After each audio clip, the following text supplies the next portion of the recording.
want to talk about a very bizarre horror film called Masking Threshold.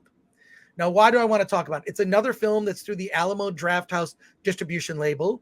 It is in theaters in limited release and will be coming to video on demand.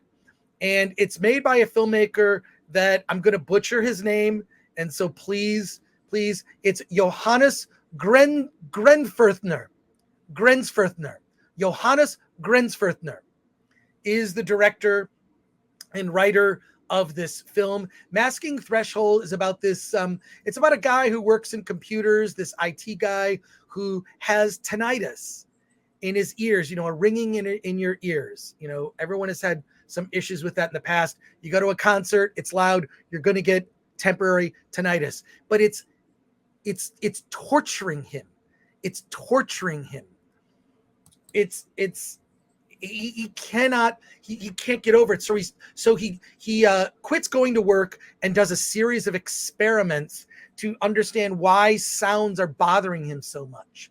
And it's the most experimental, weird horror film I've seen in years. Okay. I'm not saying that as an endorsement necessarily. This movie is not going to work for everybody because you never see the lead character in person. And this is also what's kind of haunting about the film. For the first 10 minutes, I'm like, okay, are we ever going to see? You never actually see the face of the person who is narrating the story. You see what this person sees. You see their mouth, but you never see the person per se. And the protagonist of this story is trying to sort of self-diagnose the tinnitus and try to fix it.